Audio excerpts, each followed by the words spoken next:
الله وبركاته. الحمد لله القائل شهر رمضان الذي أنزل فيه القرآن هدى للناس وبينات من الهدى والفرقان. أشهد أن لا إله إلا الله وحده لا شريك له وأشهد أن سيدنا محمدا عبده ورسوله. اللهم صل وسلم على سيدنا محمد وعلى آله وأصحابه أجمعين. أما بعد. Hadirin hadirat, qaimin qaimat, jamaah musalla al-mahsudin yang dirahmati Allah. Puji dan syukur kita panjatkan kehadirat Allah Ta'ala yang mana dengan limpahan karunia dan nikmat daripada Allah kita bisa hadir melaksanakan ibadah, melaksanakan qiyam pada bulan Ramadan ini, dan kita tanpa terasa sudah masuk kepada hari yang ke-15 dan kita masuk sekarang malam yang ke-16. Yang mudah-mudahan separuh Ramadan yang sudah pergi, semua yang telah kita lakukan diterima Allah Subhanahu wa Ta'ala, dan separuh lagi yang masih tersisa mudah-mudahan kita bisa memanfaatkan dengan sebaik-baiknya. Nisfu Ramadan dhahab wa baqi nisfi dhahab. Separuh Ramadan sudah pergi dan separuhnya yang lain itu adalah emas. Separuh Ramadan yang terakhir ini adalah emas. Makanya di akhir-akhir Ramadan kita diminta untuk semakin meningkatkan semangat kita dalam beribadah. Karena di akhir Ramadan inilah Allah meletakkan karunia yang sangat besar, yaitu Lailatul Qadar, yang Nabi suruh mencarinya. Taharraw Lailatul Qadri fil ashril awakhir min Ramadan. Carilah sungguh-sungguh Lailatul Qadar pada 10 malam yang terakhir daripada bulan suci Ramadan. Kenapa Allah letakkan Lailatul Qadar di akhir, bukan di tengah atau di awal? Karena orang itu akan dilihat istiqomah, orang itu akan dilihat berhasil ketika dia bisa menjaga ritme ibadahnya. Bukan yang anget-anget tai ayam, Pak. Semangat di depan, tengahnya kendor, akhirnya kedodoran. Jadi orang yang berhasil itu adalah orang yang menjaga ritme ibadahnya tetap konsisten. Makanya Allah letakkan Lailatul Qadar di akhir. Mudah-mudahan kita ini termasuk orang-orang yang diberikan keistiqomahan oleh Allah dalam ibadah. Dan saya yakin yang hadir pada malam hari ini adalah orang-orang yang mempunyai kekuatan iman. Kalau bukan karena dorongan iman, mungkin kita sudah tidak hadir lagi ke mushola ini, ya tidak. Malam pertama, malam kedua, malam ketiga saya yakin mushola ini penuh. Betul nggak? Yang tersisa sekarang mungkin hanya tinggal separuh ataupun seperempatnya. Inilah barisan orang-orang yang memiliki keimanan yang baik kepada Allah. Man qama Ramadhana iman wa ihtisaban. Barang siapa yang melaksanakan qiyam pada bulan Ramadan dilandasi dengan keimanan dan mengharap ganjaran daripada Allah, Allah akan ampunkan dosa-dosanya. Nah, orang-orang yang tetap istiqomah hadir ke mushola, melaksanakan qiyam, salat tarawih, maka adalah orang-orang yang dalam hatinya ada keimanan yang kuat, insyaallah. Hadirin jamaah sekalian yang dirahmati Allah, pada malam hari ini tema yang diangkat atau dipilih adalah menggali hikmah nuzulul Quran. Di Indonesia kita mengenal hari nuzulul Quran itu adalah pada tanggal yang ke-17, ya. Diperingati sebagai nuzulul Quran. Walaupun penetapan 17 Ramadan sebagai nuzulul Quran itu bukan bersifat pasti, hanya bersifat ijtihadiyah. Kenapa para ulama ada yang menyatakan Quran itu turun pada tanggal 17 Ramadan?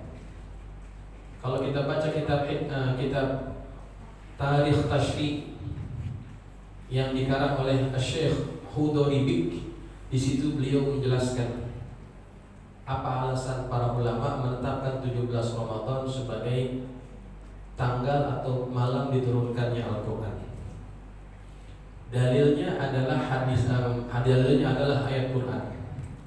Allah Subhanahu wa taala, in kuntum amantum billah wa ma anzalna ala abdina yaumal furqan yaumal taqal jam'an. Ini ayat cerita tentang perang Badar. Yang perang Badar itu memang terjadi pada tanggal ke-17 Ramadan.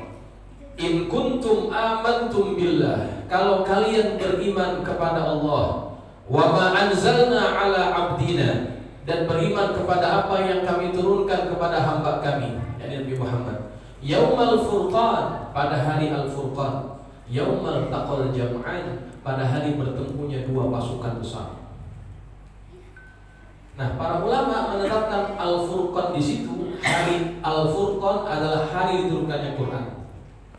Karena nama lain daripada Quran adalah apa? Al-Furqan. Nah, itu alasannya. Yaumal Furqan, yaitu sebagai hari diturunkannya Quran, dan peristiwa Badar terjadi pada tanggal ke-17. Tapi sekali lagi ini ijtihad. Ya, kalau kita tidak meyakininya tidak jadi masalah. Karena yang penting adalah Quran itu memang diturunkan Allah pada bulan Ramadan. Itu sudah menjadi kesepakatan semuanya. Karena ada dalam Quran, Syahru Ramadan allazi unzila fihil Quran. Bulan Ramadan adalah bulan diturunkannya Al-Quran. Jamaah sekalian, tidak ada nama bulan yang lain yang disebutkan oleh Allah di dalam Quran melainkan hanya bulan Ramadan. 4 bulan yang dimuliakan oleh Allah, Allah hanya mengatakan arba'atul hurum, 4 bulan yang dihormati. Tapi tidak ada penjelasannya bulannya apa saja.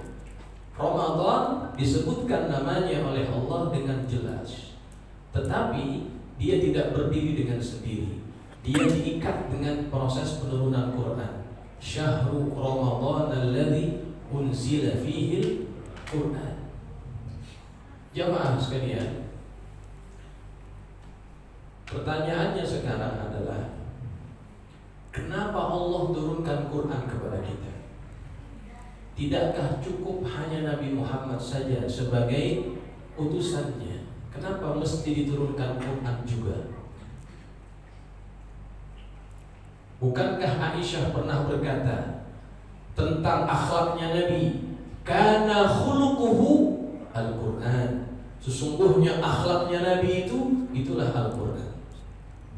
Bukankah itu tidak cukup sebagai panduan kita hanya kita mengkaji tentang Nabi Muhammad? Ternyata itu tidak cukup, jamaah sekalian. Manusia perlu panduan, manusia perlu aturan, manusia perlu dustur, perlu manhaj, dan itulah ada pada Al-Quranul Karim. Nabi Muhammad tidak bisa hidup selamanya. Beliau manusia biasa dan beliau sekarang sudah tidak ada. Bagaimana seandainya Quran itu tidak pernah turun? Maka pasti manusia akan tercari-cari. Mereka akan kehilangan panduan karena tidak ada satu kitab yang bisa diyakini kebenarannya. Dan Al-Quran adalah satu-satunya kitab yang diturunkan oleh Allah dan dijamin oleh Allah bahwa ia adalah otentik sejak pertama kali turun sampai hari kiamat. Itu tidak terjadi pada hadis Nabi SAW. Allah menyatakan dalam Quran, inna nahnu nazzalna dzikra wa inna lahu lahafizun. Kami yang turunkan Quran dan kami yang akan menjaga Quran itu. Ini tidak terjadi pada hadis.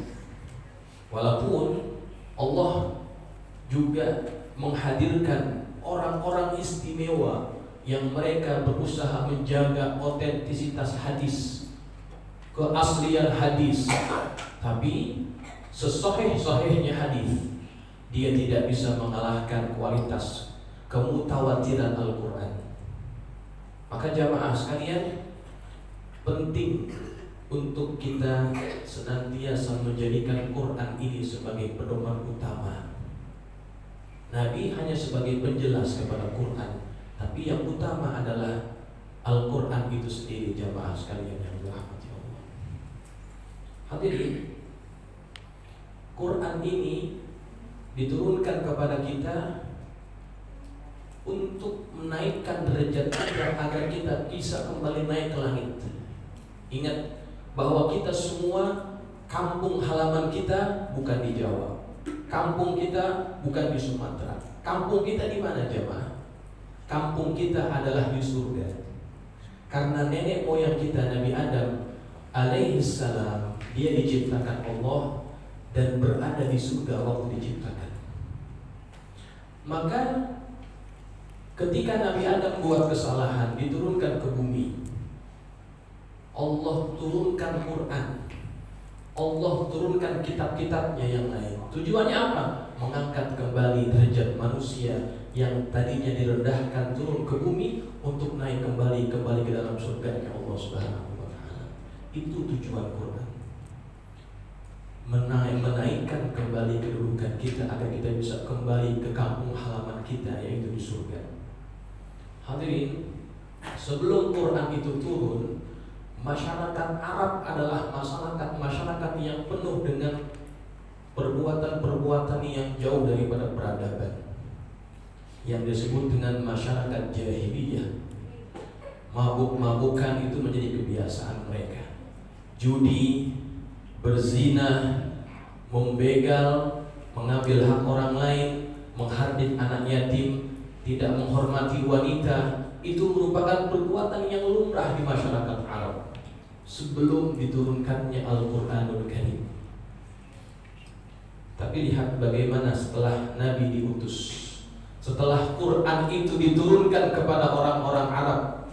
Waktu itu Nabi sebagai pembawa risalah berdakwah kepada orang-orang Arab. Apa yang terjadi dengan masyarakat Arab setelah Nabi berdakwah selama 23 tahun? Yang namanya perbuatan-perbuatan yang dulu menjadi tradisi mereka semua hilang, jemaah sekalian. Yang dahulunya mereka biasa berzina, tinggalkan zina. Yang dahulunya mereka sangat gemar minum arak, kemudian mereka tinggalkan minuman arak. Yang dulunya mereka bergemar dengan praktek-praktek perjudian dan riba, semuanya ditinggalkan. Ketika mana? Ketika Allah sudah turunkan Quran itu kepada mereka.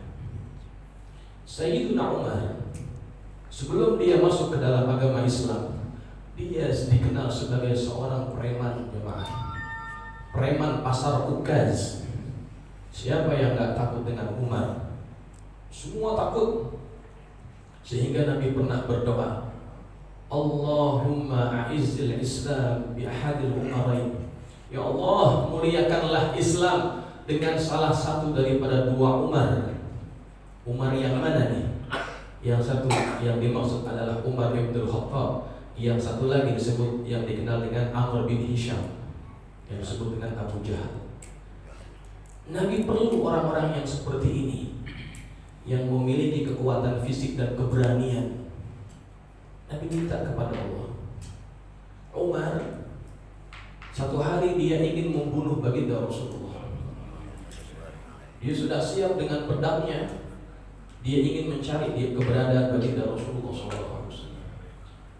Ketika Umar berjalan di kota Mekah dalam keadaan dia sudah sangat marah, ditanya oleh sahabatnya, mau kemana kamu wahai Umar? Aku ingin mencari Muhammad, aku ingin membunuh dia.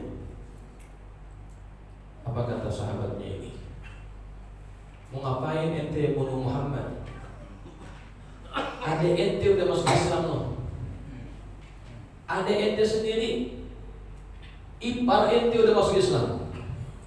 Yang tadinya dia mau membunuh Muhammad SAW, Kemudian dia urungkan niat itu, dia berbalik arah mencari keberadaan adiknya yang bernama Fatimah. Kemudian didatangi rumah Fatimah, adiknya ini, diketuk pintu rumahnya dengan begitu keras. Waktu itu di dalam rumahnya Fatimah, adiknya Umar, dia sedang mengkaji Quran dengan suaminya dan beberapa orang yang lainnya. Ketika Umar datang mengetuk pintu rumahnya dengan begitu keras, semua yang ada di dalam rumah ketakutan, jemaah sekalian. Mereka segera melipat lembaran-lembaran Quran yang sedang mereka baca, disimpan cepat-cepat. Kemudian didobrak pintu itu. Kemudian Umar melihat mereka berusaha menutupi beberapa lembaran-lembaran Quran yang mereka baca. Umar kemudian minta kepada adiknya, serahkan itu kepada saya. Serahkan itu kepada saya. Lalu adiknya bicara kepada Umar, jangan sekali-kali kamu menyentuh lembaran ini. Kalau kamu mau menyentuhnya, bersuci dulu, mandi dulu. Umar preman, disuruh mandi juga dia. Kata adiknya, jangan pernah kamu sentuh lembaran ini kalau kamu tidak dalam keadaan suci. Disuruh mandi Umar. Ketika dia sudah bersihkan badannya, dia minta lembaran itu dikasih. Lalu dibacakan atau dibaca oleh Umar apa yang ada di lembaran itu. Yang dia baca adalah surah apa? Surah Toha. Toha ma anzalna 'alaikal Qur'ana litashqa illa tadhkiratan liman yakhsha tanzilan mimman khalaqal arda was samawati ula ar-rahmanu 'alal arsy istawa. Umar yang tadinya sangat benci kepada Nabi Muhammad, sangat ingin membunuhnya, ketika dia baca ayat tersebut, hatinya tergoncang, jemaah. Dia meyakini bahwa apa yang dia baca itu bukanlah buatan manusia, tetapi buatan zat yang sangat agung, sehingga bisa menyusun kata yang begitu indah. Tergoncang hati Umar ketika membaca ayat tersebut. Kemudian dia bertanya kepada adiknya, di mana keberadaan Muhammad? Mau apa kamu mencari Muhammad? Aku ingin masuk Islam. Coba. Umar, bekas preman, orang yang ditakuti oleh masyarakat Arab, garang, secara fisik luar biasa kuatnya. Tapi ketika dia baca Quran, lemah hatinya, jatuh hatinya, dan dia masuk ke dalam hati itu cahaya keimanan. Sebab apa? Sebab Quran, jemaah. Sebab Quran. Kemudian dia datangi rumahnya Al-Arqam bin Abil Arqam, yang di situ biasa Nabi mengajar sahabat-sahabatnya tentang Islam. Diketuk pintu rumahnya Arqam bin Abil Arqam. Kemudian di dalam rumahnya itu ada pamannya Nabi yang bernama Hamzah. Ini dua-duanya singa, Pak. Umar singa, Hamzah macan. Singa ketemu macan, kira-kira gimana tuh? Diketok rumahnya. Siapa di luar? Umar. Mau ngapain kamu? Saya mau ketemu dengan Nabi Muhammad. Akhirnya kata Nabi, biarkan dia masuk. Umar masuk. Ini yang lain pada siap. Hamzah udah siap pedangnya. Karena yang datang preman. Ini kalau kamu ngapain, dia buat apa-apa nih, langsung disebut sama Hamzah. Apa yang dikatakan Nabi Muhammad kepada Nabi Muhammad, Sayyidina Umar langsung menyatakan keislamannya di hadapan Nabi Muhammad SAW. Apa yang terjadi dengan kehidupan Umar? Yang dulunya orang ini dikenal sebagai preman, ahli maksiat, banyak perbuatan maksiat yang dia lakukan. Dia hidup berdampingan dengan Rasulullah. Dia hidup dengan panduan Al-Quran. Bagaimana akhir hayatnya Umar? Umar dikuburkan berdampingan dengan baginda Rasulullah SAW. Siapa yang mengubah? Allah. Melalui apa? Melalui Al-Quran. Jadi itu contoh, jamaah, bagaimana Quran itu bisa mengubah keadaan hidup seseorang. Bukan hanya kehidupan Umar, kehidupan masyarakat Arab secara keseluruhan itu berubah ketika mereka mendapatkan bimbingan daripada Al-Quran. Semua perbuatan maksiat yang dahulu mereka lakukan, kemudian mereka tinggalkan pelan-pelan. Yang dulunya mereka itu sangat gemar minum arak. Hamzah itu dikenal sebagai sahabat yang suka minum arak. Abbas begitu juga, dikenal sebagai sahabat yang suka minum arak. Tapi ketika turun ayat yang berbunyi innamal khamru wal maisiru wal ansabu wal azlamu rijsun min amalis syaitan fajtanibuhu la'allakum tuflihun. Ketika turun ayat itu, apa yang terjadi jamaah? Arak-arak yang dikumpulkan di rumahnya Abbas itu dituangin semuanya. Semua arak yang ada di kota Madinah semua dituangkan, sampai disebutkan dalam riwayat Madinah itu banjir dengan air arak. Kenapa? Karena mereka sangat mematuhi Al-Quranul Karim. Berkah Madinah yang dahulunya disebut dengan kota Yathrib. Apa kota Yathrib maksudnya? Kota yang penuh dengan celaan, banyak penyakit di situ. Kemudian Nabi datang ke kota Madinah dengan hidayah Al-Quran, mengubah keadaan masyarakat itu yang tadinya disebut masyarakatnya sebagai masyarakat yang terbelakang, jadi kota Al-Madinah Al-Munawwarah yang penduduknya hidup dengan tamadun, dengan kebudayaan dan peradaban yang sangat luar biasa maju. Dari kota inilah kemudian berkembang Islam ke seluruh pelosok dunia. Umar telah membawa Islam jauh sampai ke negeri Syam, jauh sampai ke negeri Persia. Kemudian berterusan Islam itu berkembang dengan sebab apa? Dengan sebab Al-Quranul Karim. Nah, jamaah sekalian, kita ini sebagai umat Nabi Muhammad, kita juga punya tanggung jawab untuk menjaga dan melestarikan warisan Nabi Sallallahu Alaihi Wasallam ini. Nabi pernah mengadu kepada Allah. Yang ini diabadikan dalam Quran dalam surah Al-Furqan. Nabi berkata, wa qala ar-rasul ya rabbi inna qaumi ittakhadhu hadzal qur'ana mahjura. Dan ar-rasul berkata, Nabi Muhammad SAW, dia berkata kepada Allah, ya Rabb, wahai Tuhanku, inna qaumi, sesungguhnya kaumku, ittakhadhu hadzal qur'ana mahjura. Mereka telah menjadikan Quran ini sebagai sesuatu yang diabaikan. Nabi mengadu kepada Allah dengan sikap kaumnya yang mereka enggak mau beriman dengan Al-Quranul Karim. Kalau dibacakan Quran mereka menutup telinganya. Kenapa? Takut terpukau dengan keindahan Al-Quranul Karim. Nabi mengadu kepada Allah. Nah, jamaah sekalian, ayat itu kita masih bisa baca dalam Quran.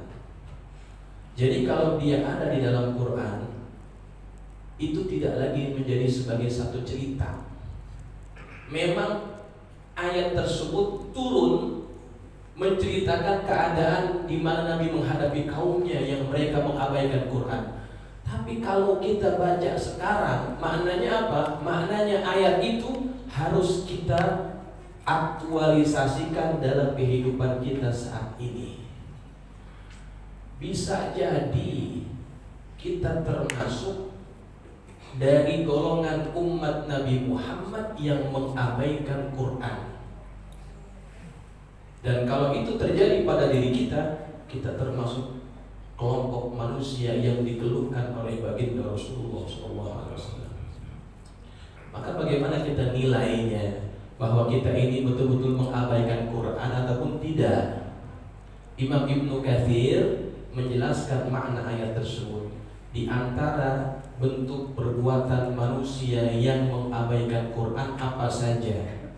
Di antaranya apa? Tarku ilmihi wa hifzihi min hujranihi. Orang yang tidak mau mempelajari Al-Quran, tidak mau mencoba menghafalkan Quran, itu termasuk orang-orang yang mengabaikan Quran. Tarku ta'allumihi wa tadabburihi min hujranihi. Orang yang enggak mau mengkaji Quran, yang enggak mau mentadabburi Quran, itu termasuk orang yang mengabaikan Quran. Itu kata Imam Ibnu Katsir. Maka jamaah sekarang kita lihat keadaan kita. Ada enggak di antara kita yang sampai saat ini masih belum bisa baca Quran? Kalau itu ada dan itu adalah diri kita, kita harus perbaiki. Jangan sampai kita mati dalam keadaan kita masih gak bisa baca Quran, Pak. Karena orang yang tidak mau mempelajari Quran sehingga dia gak bisa baca, itulah diantara orang-orang yang mengabaikan Quran, ya Allah. Nanti kalau dia bertemu dengan Nabi Muhammad, dia akan jawab apa ketika Nabi tanya, kenapa kamu gak bisa baca Quran? Padahal waktu yang Allah kasih kepada semua orang itu sama, jemaah, sama-sama 24 jam. Kenapa mereka yang akrab dengan Quran bisa, sedangkan kita tidak bisa? Kita alasan, ya Allah, ya Rasulullah, saya sibuk, banyak urusan yang saya kerjakan, jadi saya nggak sempat baca Quran, nggak sempat belajar Quran. Nabi dengan mudahnya akan menunjuk sahabat-sahabatnya yang mulia, yang mereka jauh lebih hebat daripada kita. Kamu katakan kamu sibuk, apa pekerjaan kamu? Ditunjuk sahabatnya Uthman. Uthman ini adalah sahabat saya yang dia businessman, dia usahawan, konglomerat, urusan dunianya banyak, dan dia juga pemimpin. Tapi dia sempat baca Quran, dia sempat mengkaji Quran. Kenapa dia bisa, kamu tidak? Duitnya banyakkan siapa? Duitnya kira-kira banyakkan kita, banyakkan Utsman. Kalau duitnya banyakkan Utsman, kenapa dia bisa, kita tidak? Nabi akan jawab begitu. Kita mau jawab apa lagi? Alasan apa lagi? Maka jamaah sekalian, kalau Allah masih izinkan kita hidup di dunia ini, masih Allah kasih nikmat sehat, nikmat kesempatan ngaji, Pak. Biar bisa baca Quran. Jangan jadi buta huruf Quran sampai mati. Jangan sampai begitu. Tanggung jawab kita terhadap Quran itu luar biasa. Dan kalau kita menjadi orang yang bisa baca Quran, ya Allah, keberuntungan besar pada bulan Ramadan ini. Kita bisa dapat pahala yang begitu gampang dengan sebab baca Quran. Nanti pada hari akhirat, Quran yang selalu kita baca, dia akan memberikan syafaat kepada ahlinya. Iqra'ul Quran fa innahu ya'ti yaumal qiyamati syafi'an li ashabi. Man ja'ala al-Qur'ana amamahu qadahu ilal jannah. Barang siapa yang menjadikan Quran itu sebagai imamnya, dia jadikan Quran berada di hadapannya, dipimpin oleh Quran, qadahu ilal jannah. Quran ini akan memimpin dia masuk ke dalam surganya. Surganya Allah. Wa man ja'ala al-Qur'ana wara'a zahri saqahu minan nar. Barang siapa yang menjadikan Quran itu berada di belakangnya, tidak dikaji isinya, tidak dipelajari Quran itu, nggak pernah dibaca, dia nggak bisa baca sampai mati. Handphone dia baca terus, WhatsApp dia baca terus, Quran dia nggak baca. Itulah orang-orang yang mengabaikan Quran, yang membelakangi Quran. Quran ini akan menuntut dia pada hari kiamat. Ya Allah, ini orang nggak pernah baca saya. Ini orang gak pernah mengkaji saya. Jangan biarkan dia masuk ke dalam surga. Ya Allah, itu tanggung jawab kita terhadap Quran, jamaah sekalian yang dirahmati Allah. Makanya kalau kita jadi orang tua, didik anak kita biar menjadi orang yang cinta kepada Quran. Kalau mau sekolahin sekolah yang memang betul-betul mengutamakan Al-Quranul Karim. Jangan hanya mengutamakan gedung yang bagus, fasilitas yang bagus. Jangan cuma karena itu. Lihat apakah sekolah tersebut menitik beratkan kepada Quran ataupun tidak. Karena itu penting. Ya. Kalau anak kita jadi salah seorang pencinta Quran, ahli Quran, orang tuanya nanti bahagia di akhirat. Man qara'al Quran wa amila bima fihi ulbisa walidahu tajan yaumal qiyamah. Dawuhu ahsan min dawi syamsi fi baitin min buyutillah. Barang siapa yang membaca Quran, yang dia juga mengamalkan isinya, orang tuanya akan dipakaikan mahkota pada hari kiamat. Oleh siapa? Oleh Allah Subhanahu wa ta'ala. Dengan sebab siapa? Sebab anaknya. Yang mahkota itu cahayanya lebih indah daripada cahaya matahari yang menyinari rumah-rumah yang ada di bumi. Itu yang baca siapa? Yang baca anaknya. Yang ngamalin siapa? Yang ngamalin anaknya. Kenapa orang tuanya bisa dapat keutamaan seperti itu? Karena tuh anak bisa baca Quran, tuh anak bisa ngamalin Quran, sebab orang tuanya yang mendidik dia agar jadi orang yang cinta kepada Quran. Tuh, Masya Allah. Makanya kita jadi orang tua, jadikan anak-anak kita sebagai orang-orang yang betul-betul jadi pencinta Al-Quran. Jamaah sekalian yang dirahmati Allah, mudah-mudahan yang akan disampaikan ini ada manfaatnya. Kita semakin punya kesadaran untuk mendekatkan diri dengan Quran. Kita perlu cari bantuan sebanyak-banyaknya nanti di akhirat. Dan di antara bantuan yang paling bermanfaat adalah bantuan daripada Al-Quran. Mudah-mudahan kita semuanya akan mati dalam keadaan orang-orang yang mencintai Quran. Di dalam kubur kita diterangi oleh Al-Quran. Ketika melintas di atas sirat, kita dibimbing oleh Al-Quran. Masuk surga nanti dengan syafaat daripada Al-Quran Al-Karim. Mudah-mudahan kita semuanya dimatikan dalam keadaan husnul khatimah. Demikian, assalamualaikum warahmatullahi wabarakatuh.